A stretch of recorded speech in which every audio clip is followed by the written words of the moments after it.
सभी मित्रगण वे प्यारे भैया बहनों का हार्दिक स्वागत व अभिनंदन। आज हमारा टॉपिक है चतुर्भुजों का समझ।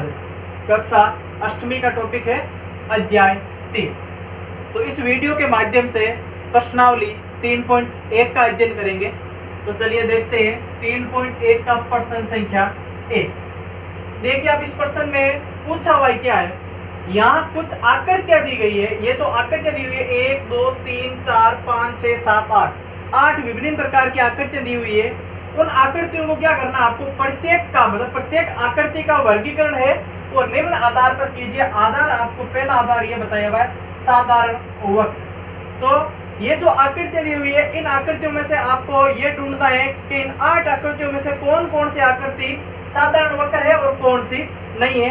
तो देखिए साधारण वक्र की पहचान क्या होती है कि ऐसा वक्र जिसमें कोई भी लाइन रेखा एक दूसरे को प्रतिच्छेद नहीं करे और उस वक्र के अंदर कोई सी भी आकृति उपस्थित नहीं हो।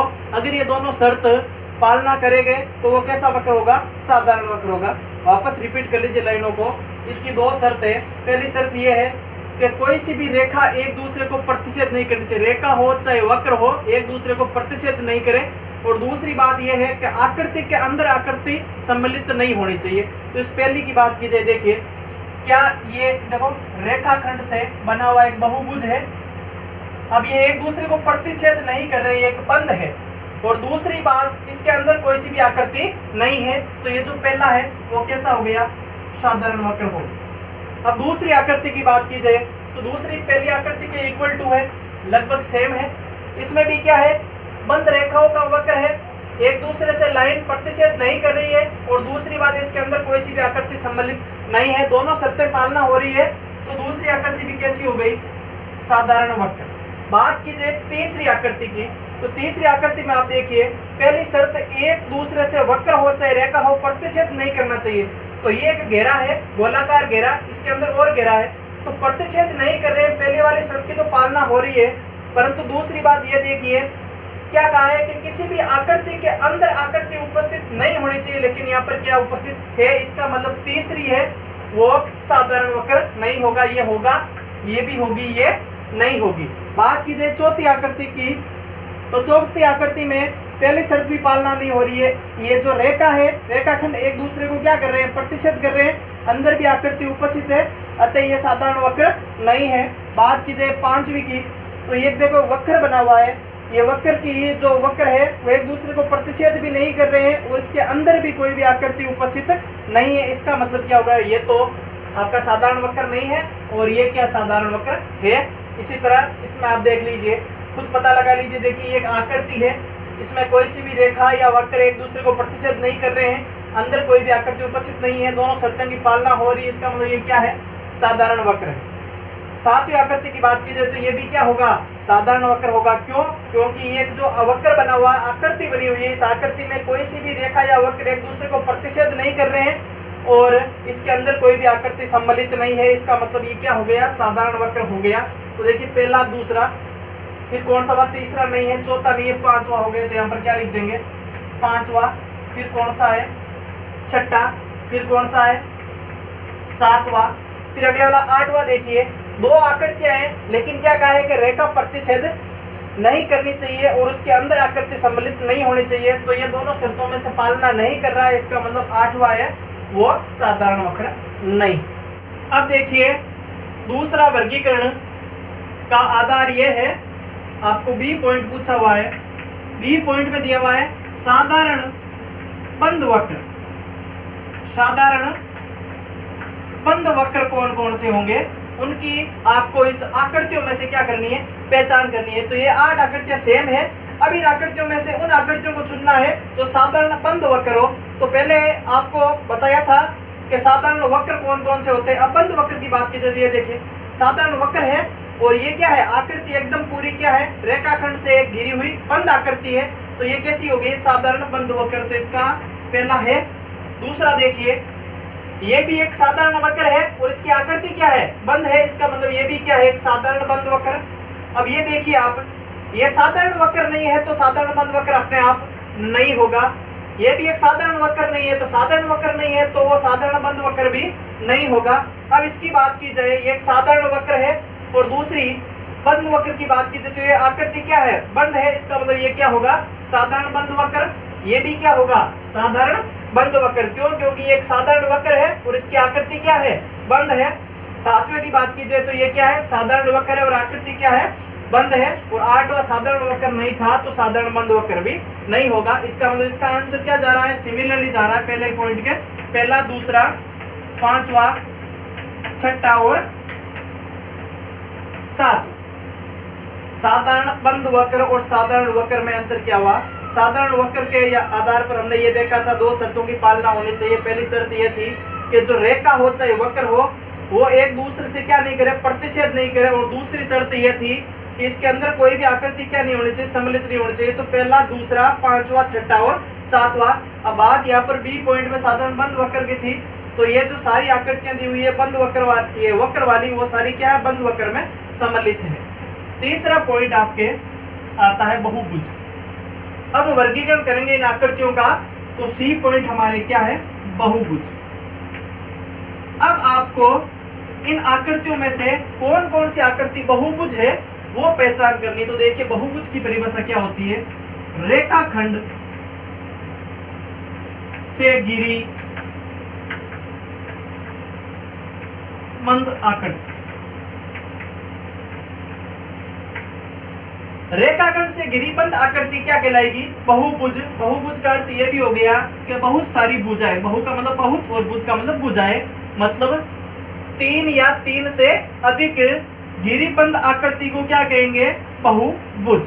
तो अब देखिए पहला आकृति, पहले आकृति की हमें पहचान करनी है कि रेखाखंड से घिरी हुई बंद आकृति। ये जो देखिए रेखाखंड है, ये भी रेखाखंड है, यहाँ से रेखाखंड है, ये रेखाखंड, ये रेखाखंड।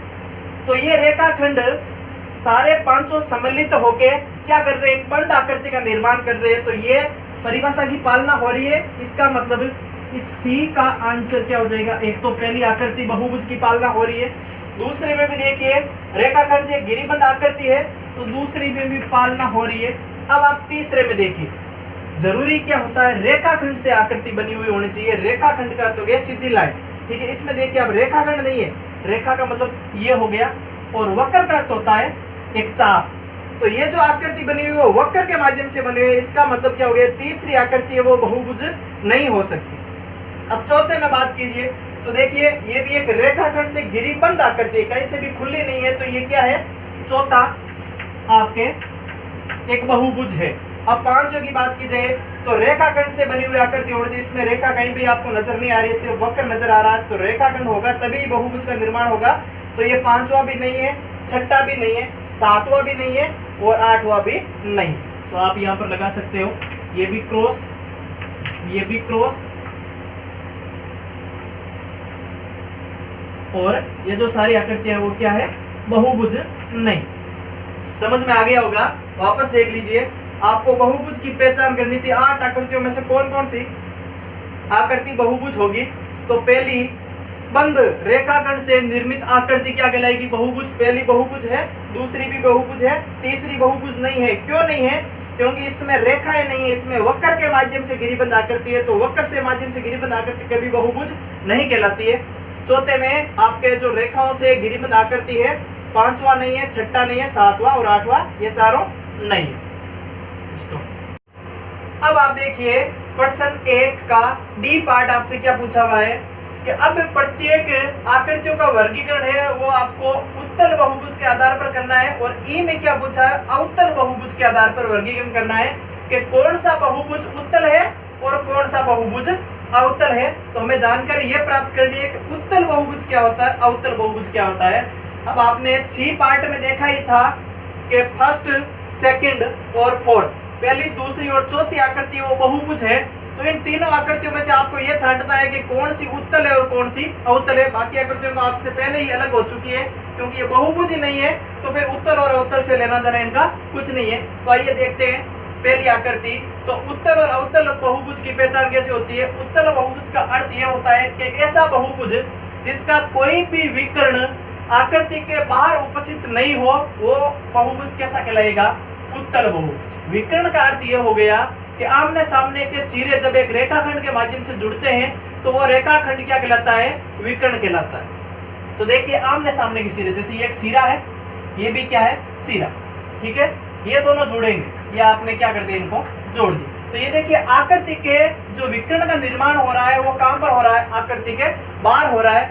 तो ये क्या हो जाएगा, आकृति के अगर बाहर किसी भी विकर्ण का निर्माण होता है तो वो उत्तल बहुभुज नहीं होके क्या होगा, अवतल बहुभुज होगा। तो ये जो पहली आकृति है वो किस में सम्मिलित होगी, अवतल बहुभुज में। दूसरे की बात की जाए तो देखिए कोई से भी आमने सामने के सिरे जोड़ देते हैं, ये आपने जोड़ दिया, ये सिरा जोड़। अब आप देखिए जो दो विकर्ण का निर्माण हुआ वो इस आकृति के कहां उपस्थित है, अंदर उपस्थित है। तो ऐसा बहुभुज जिसका प्रत्येक विकर्ण आकृति के अंदर उपस्थित हो वह कौन सा बहुभुज कहलाएगा, उत्तल बहुभुज कहलाएगा। तो दूसरी आकृति को मैं किस में सम्मिलित करूंगा, उत्तल बहुभुज में सम्मिलित करूंगा। अब बात की जाए चौथे की, तो चौथे में देखिए आप ये दो सिरे हैं बहुभुज का, ये विकर्ण का निर्माण कर दिया। अब ये जो 4 5 कितने भी विकर्ण बन रहे हैं वो आकृति के कहां बन रहे हैं, बाहर बन रहे हैं। इसका अर्थ क्या हो गया, ऐसी आकृति, ऐसा बहुभुज जिसमें विकर्ण आकृति के बाहर बने वह कैसा कहलाएगा, अवतल।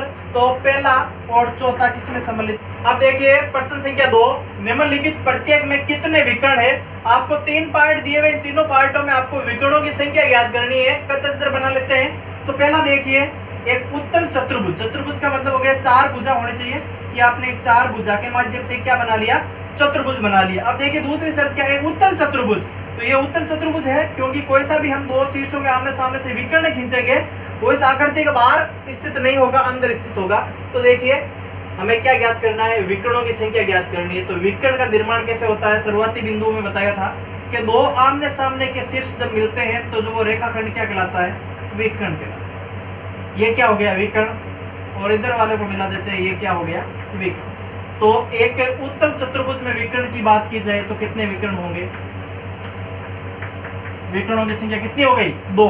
बाकी आप नहीं मिला सकते, ये आमने सामने शीर्ष जरूर है लेकिन इनको मिलाओगे तो ये इस रेखाखंड के ऊपर ही सम्मिलित होगा। तो ये विकर्ण का निर्माण नहीं करेगा, अंदर ये 2 ही विकर्ण को निर्माण करेगा। दूसरी आकृति क्या है, समषष्ठभुज।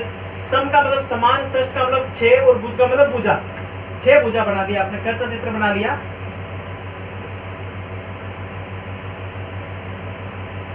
अब आपको देखिए विकर्ण का क्या करना है, निर्माण करना। तो विकर्ण का निर्माण देखिए आप आमने सामने के शीर्ष मिलाते जाना। तो सबसे पहले ये मिला लीजिए आप, ये एक विकर्ण हो गया।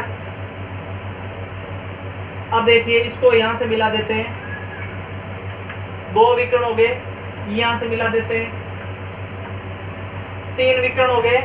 अब देखिए यहां से मिला देते हैं, ये मिल गया, कितने हो गए, 4। यहां से मिला दिया, कितने हो गए, 5।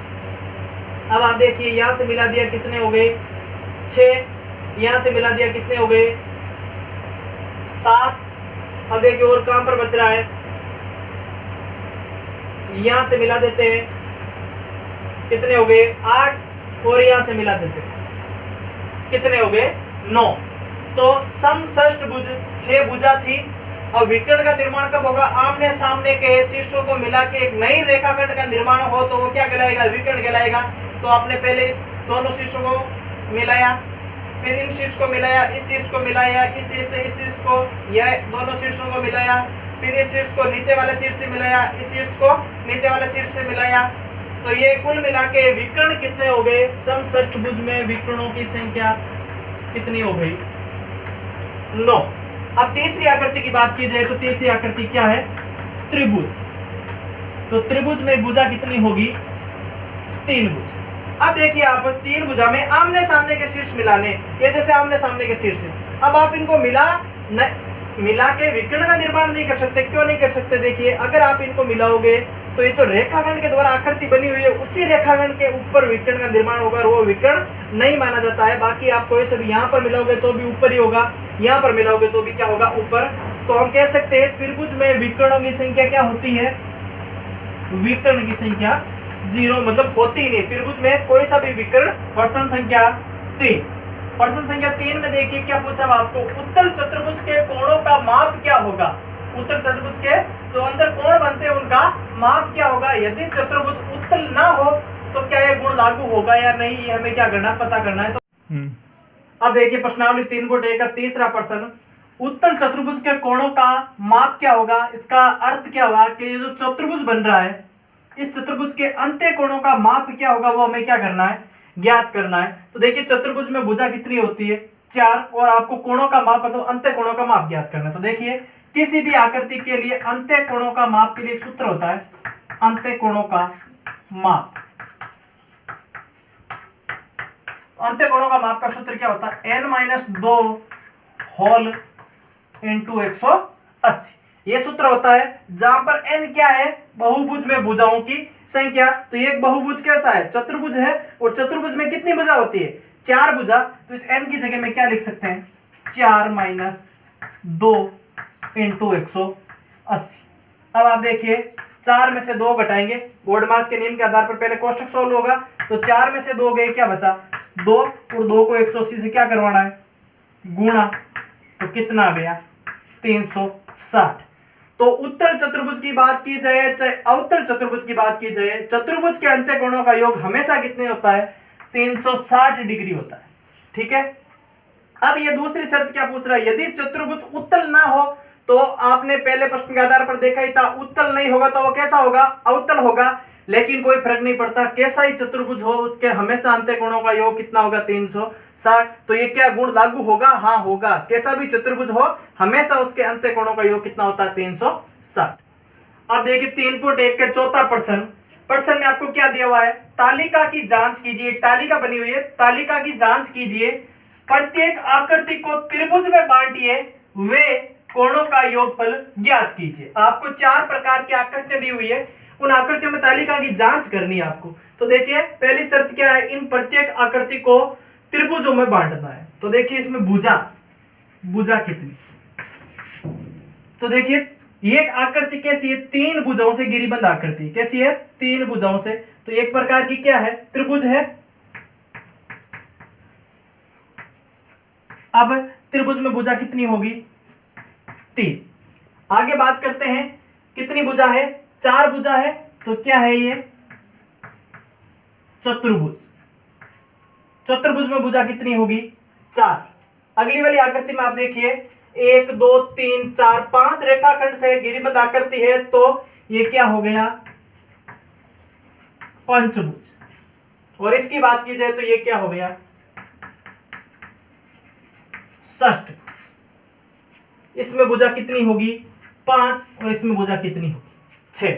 अब आपको इन आकृतियों को त्रिभुज में क्या करना है, बांटना है। तो ये तो क्या है, स्वयं पहले ही खुद त्रिभुज का रूप है। इस चतुर्भुज को त्रिभुज के रूप में बांटेंगे तो इसके 2 भाग कर लीजिए।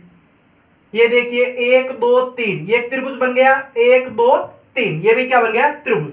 इसमें आप देखिए 1 2, ये विकर्ण के माध्यम से त्रिभुज का निर्माण कर देते हैं, ये विकर्ण के माध्यम से त्रिभुज का निर्माण। तो 1 त्रिभुज 2 त्रिभुज 3 त्रिभुज। इसी तरह षष्ठ भुज में देखिए ये एक त्रिभुज का निर्माण ऊपर हो रहा है, ये एक त्रिभुज का निर्माण नीचे हो रहा है, ये एक विकर्ण के माध्यम से। तो 1 त्रिभुज 2 त्रिभुज 3 त्रिभुज 4 त्रिभुज आपने त्रिभुजों के रूप में बांट दिया। अब देखिए कोणों का आपको क्या करना, योगफल ज्ञात करना। तो कोणों को योगफल के लिए पिछले प्रश्न के आधार पर आपको एक सूत्र भी बताया था। क्या सूत्र क्या था, n-2 इंटू 180। तो n का होता है भुजा, भुजाओं की संख्या। तो इसका आपको अंत्य कोणों का योग ज्ञात करना है। तो त्रिभुज में भुजा कितनी होती है, 3। तो आपने यहां पर क्या लिखा, 3 - 2 इंटू 180। 3 में से 2 गए, क्या बचा 1, और 1 को 180 से गुणा करेंगे, आंसर क्या मिलेगा, 180 डिग्री। तो त्रिभुज के अंत्य कोणों का योग कितना होता है, 180 डिग्री। अब आप देखिए सूत्र यही सेम काम में आएगा। चतुर्भुज की बात की जाए तो चतुर्भुज में भुजाओं की संख्या कितनी होती है, 4 - 2 इंटू 180। तो आप देखिए 4 में से 2 गए, क्या बचा 2, और 2 को 180 से क्या करवाना है, गुणा। तो कितना आंसर मिल रहा है, 360। तो हम कह सकते हैं चतुर्भुज के अंत्य कोणों का योगफल कितना होता है, 360। अब अगले वाले आकृति की बात की जाए, पंचभुज है। तो पंचभुज में भुजा कितनी होगी, 5। तो यहां पर n का मान क्या हो गया, 5। तो 5 - 2 इंटू 180। 5 में से 2 गए, क्या बचा 3, और 3 को 180 से मल्टीप्लाई करवाया, 540। तो पंचभुज में अंत्य कोणों का योग कितना हो गया, 540। इसी तरह आप षष्ठभुज में ज्ञात कर सकते हैं। 6 माइनस 2 इंटू 180, 6 में से 2 गए, 4 बचे, 4 को 180 से गुणा करवाना है, 720। तो षष्ठभुज में अंत्यकोणों का योग कितना होता है? 720। तो कोई सी भी आकृति दी हुई हो, कोई सा भी बहुभुज दिया हुआ हो, उसमें आपको अंत्यकोणों का योग ज्ञात करने के लिए सूत्र क्या होता है? n-2 into 180। और यहाँ पर n क्या है? किसी भी चतुर्भुज के भुजाओं की संख्या, किसी भी पंचभुज में भुजाओं की संख्या, कोई सी भी आकृति हो भुजाओं की संख्या n का मान होगा। तो षष्ठभुज की बात की थी लास्ट में, तो षष्ठभुज में भुजा कितनी होती है? भुजाओं की संख्या n इक्वल टू क्या है? 6, 6 में से 2 गए, बचा 4, 4 को 180 से मल्टीपल करेगा 720। अब आप देखिए 3.1 के 5वां प्रश्न। 5वां प्रश्न में आपको क्या दिया हुआ है? एक बहुभुज के अंत्यकोणों के योग के बारे में आप क्या कह सकते हैं जिनकी भुजा निम्न हो? तो देखिए एक बहुभुज है जिसकी भुजा आपको कितने दी हुई है? 7 दी हुई है। इसका मतलब सप्तभुज है, कोई सा भी सप्तभुज है, उसके आपको अंत्यकोणों का योग क्या करना है? ज्ञात करना है।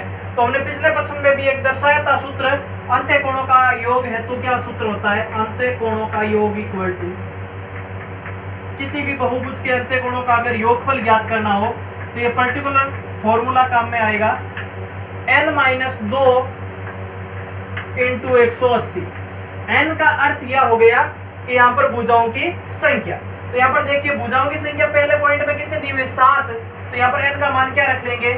7 माइनस 2 इंटू 180। अब देखिए 7 में से 2 गए, क्या बचा? 5 इंटू 180। अब 180 को 5 से मल्टीप्लाई करवाएंगे तो क्या आ जाएगा? 900 डिग्री।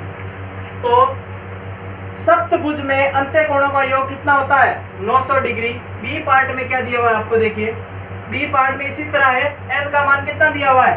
8 दिया हुआ है। तो आप ऐसा कर सकते हैं, n-2 इंटू 180, यही फॉर्मेट, n की जगह क्या रखेंगे? 8, 8 में से 2 घटाओ, फिर 180 से क्या करो?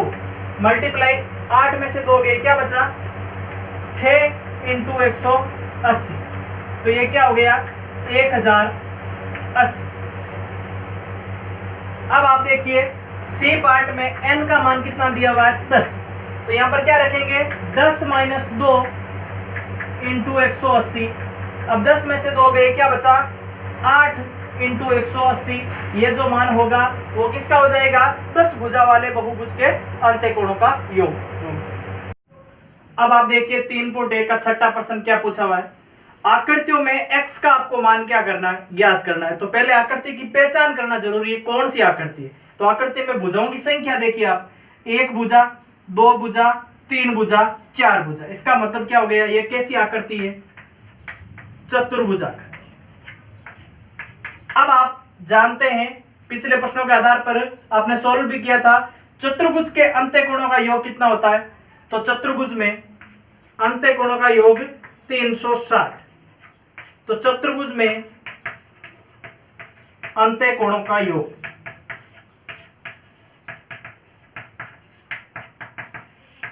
360। इसका अर्थ यह हुआ, ये जो चतुर्भुज है इसके अंत्यकोण मतलब अंदर बने हुए कोण। तो चतुर्भुज है तो कोण भी कितने बनेंगे? 4 बनेंगे, 4 भुजाओं के संगत। तो ये देखिए, ये कोण, ये 2 कोण, 3 कोण, 4 कोण, इन सारे कोणों का योग कितना होता है? पक्का पर्टिकुलरली कितना होता है? 360। तो अब लिख सकते हैं 130 प्लस 120 प्लस 50 प्लस, चौथा क्या है? x है, x। अब चारों कोणों का योग अंत्यकोणों के रूप में कितना होगा? 360। अब आप देखिए इनको जोड़ दीजिए, 130 और 120 कितने हो गए? 250 प्लस 50 प्लस x बराबर 360। अब आप इनको जोड़ी, कितने होते? 300। और पक्षांतर के नियम के आधार पर 300 प्लस करेंगे, यहाँ पर देखिए 300 हो गए, प्लस x बराबर 360 डिग्री। तो आप देखिए x का मान निकालना आपको। तो ये जो 300 प्लस के पक्षांतरित होने पर क्या हो जाएंगे? चिन्ह माइनस का हो जाएगा। तो s इक्वल टू 360 माइनस 300। 360 में से 300 गए तो कितना बच गया? 60 डिग्री। इसका अर्थ यह हुआ, ये जो x है, s मान कितना आ गया? 60। इसी तरह दूसरी आकृति में करना है। तो ये जो चीज सेम है, यहां पर रब कर देता हूं। दूसरी आकृति को आप देखिए, कोण दिया हुआ है, ये कोण 90 डिग्री का है, ये 60 का है, ये 70 का है, ये x का है। तो x का आपको मान ज्ञात करना है। और हम जानते हैं 4 भुजाओं से घिरी बंद आकृति एक चतुर्भुज का निर्माण कर रही है, और चतुर्भुज के अंत्यकोणों का योग कितना होता है? 60। तो देखिए कौन कौन से कोण है, 90 प्लस 70 प्लस 60 प्लस x, चारों कोणों का मान लिख दिया और योग हमेशा कितना होगा 360। 90 और 70 कितने हो गए 160 प्लस 60 कितने हो गए, इन दोनों को जोड़ेंगे फिर x इक्वल टू 360। 160 और 60 कितने हो जाएंगे 220 प्लस x बराबर 360।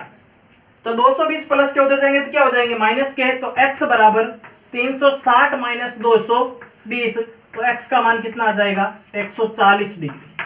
तो ये जो x है इस x का मान कितना हो गया 140 डिग्री इस कोण का मान। अब आप देखिए प्रश्न संख्या 6 की तीसरी आकृति। तीसरी आकृति में आपको x के मान क्या करने, ज्ञात करने। मतलब ये हुआ कि ये जो x का कोण है और ये x का कोण है, ये दोनों क्या है एक दूसरे के समान है। अब आपको इन कोणों का मान ज्ञात करना है।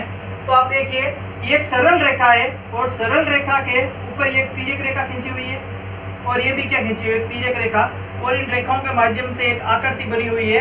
तो ये एक भुजा, ये दो भुजा, तीन भुजा, चार भुजा, पांच भुजा। तो ये आकृति कैसी हो गई पंचभुज। और अब हम जानते हैं पंचभुज के अंत्य कोणों का योग, तो 5 माइनस 2 इंटू 180, 5 में से 2 घटाए क्या बचा 3 इंटू 180, तो 540। तो ये जो आकृति है इसके अंत्य कोणों का योग कितना होगा 540। लेकिन ये देखिए ये बहिर्भाग में बना हुआ कोण 70 डिग्री का है। तो हम जानते हैं सरल रेखा पर बना हुआ कोण कितना होता है आसन कोण 180 डिग्री। तो ये 70 डिग्री का है, तो हम इसको क्या लिख सकते हैं 110 डिग्री। पता चला इन दोनों कोणों का योग हमेशा कितना होना चाहिए 180 होना चाहिए। तो ये 70 का है तो ये कितना हो गया 110 डिग्री का। इसी तरह ये अगर बहिर्भाग में कोण बना हुआ 60 डिग्री का है तो अंतर्भाग में बना हुआ कोण कितना डिग्री का हो जाएगा 120 डिग्री। तो ये 110 डिग्री का प्राप्त हो गया, ये कितना हो गया 120 का। अब आपको क्या करना, अंत्य कोणों का योग आपको 540 पता है, तो दिए हुए कोण के मान निम्नानुसार रख देते हैं। तो देखिए यहाँ से शुरू करते हैं 110 डिग्री प्लस 120 डिग्री प्लस फिर क्या x, तो यहाँ पर लिखा x, फिर और x, फिर क्या है 30।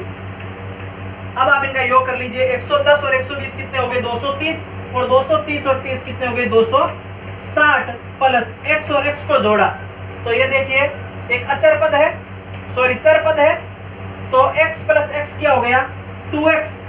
अब इनका योग हमेशा कितना होता है पंचभुज आकृति में, पंचभुज में अंत्य कोणों का योग 540। अब आप देखिए 260 प्लस के पक्षांतरित करेंगे तो क्या हो जाएंगे माइनस के, तो 2x इक्वल टू 540 माइनस 260। अब आपके कितने बचेंगे 540 में 260 को क्या करना है बाकी निकालना है, तो क्या बच जाएगा 280 डिग्री। अब मान किसका ज्ञात करना है, x का मान ज्ञात करना है। तो x और 2 के बीच में कोई सा भी चिन्ह नहीं है तो क्या मानेंगे गुणा का चिन्ह है, और गुणा का चिन्ह जब पक्षांतरित होगा तो किस में बदल जाएगा भाग में। मतलब दिया हुआ यह है 2x बराबर 280 डिग्री आया, तो x बराबर क्या आ गया 280 बटा 2, इसका अर्थ हुआ 140 डिग्री।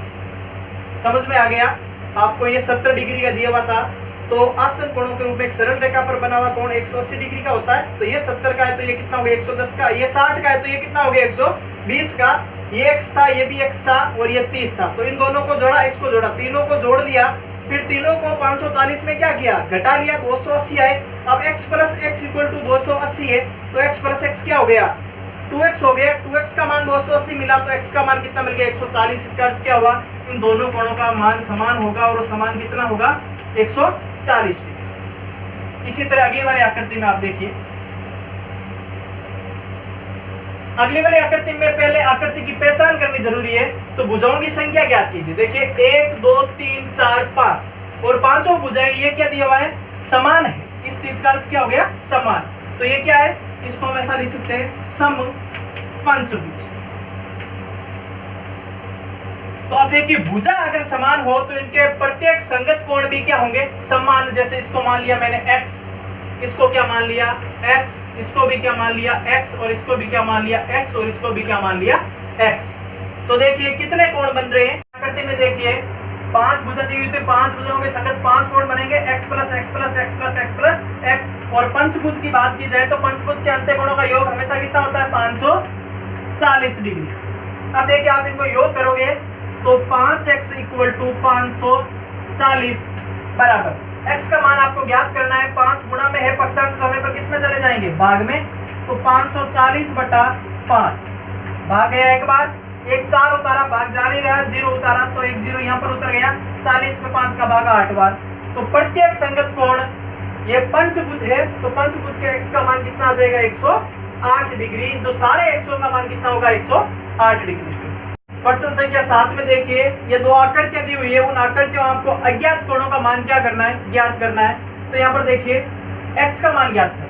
तो आप देखिए एक सरल रेखा है और सरल रेखा के एक संगत कोण का मान 90 डिग्री है। तो हम जानते हैं सरल रेखा पर कितने डिग्री का कोण बनता है 180 का। तो 90 में क्या जोड़ू तो 180 हो जाए। तो 90 में 90 जोड़ू तो क्या हो जाएगा 180। इसका मतलब ये जो x का मान कितना आएगा 90। तो यहाँ पर x का मान हमें कितना मिल गया 90 डिग्री। अब बात की जाए इधर z की, तो ये कितने डिग्री का है 30 डिग्री का। तो सरल रेखा पर बने हुए कोणों का योग कितना होता है 180। एक कोण अगर 30 का है तो कितना जोड़ू 30 में कि 180 हो जाए, दोनों का योग हमेशा 180 होना चाहिए।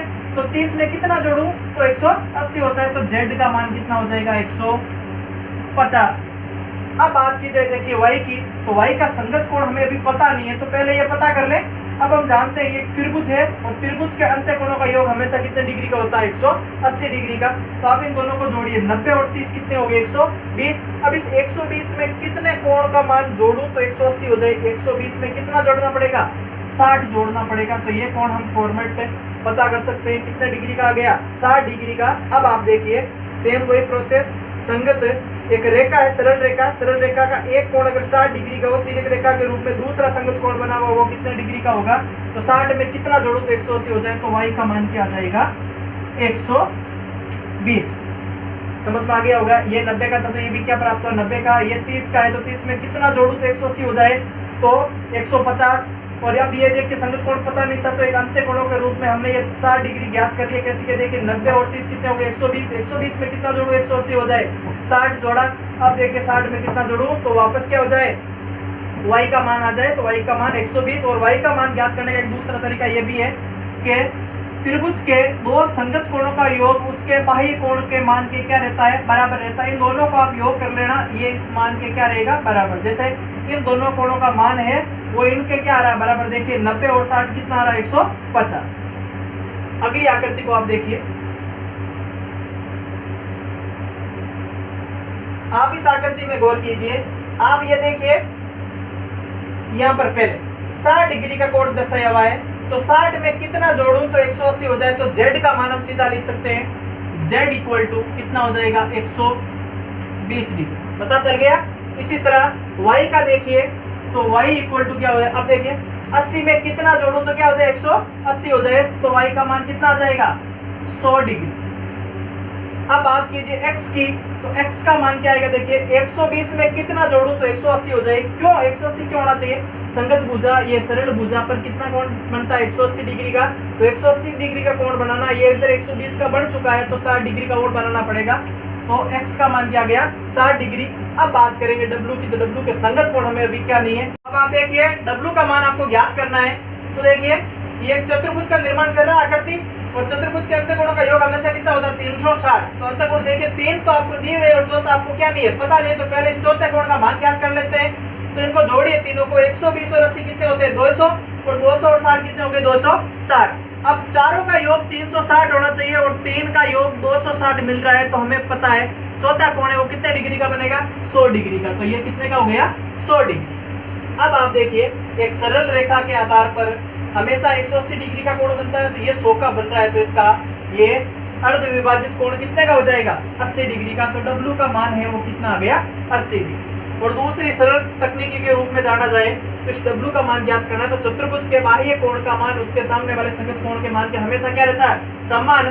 तो ये 80 डिग्री है तो ये भी क्या आएगा 80 डिग्री सीधा लिख सकते हैं। क्यों, दूसरे तरीके में देखा जाए तो ये भी देख लीजिए। यहाँ पर देखिए ये कितना था y का मान 100 था, तो इधर देखिए सामने वाला भी कितना मिल रहा है 100 मिल रहा है। ये देखिए 60 है तो x का मान भी कितना मिल रहा है 60 मिल रहा है। तो ये देखिए z 120 है तो ये सामने वाला भी कितना 120 है। तो इस पर चारों कोणों अज्ञात कोणों का मान हमें क्या हो गया प्राप्त हो गया। अगले वीडियो में हम आपके लिए लेकर आएंगे 3.2। तब तक बने रहे हमारे YouTube चैनल के साथ। धन्यवाद।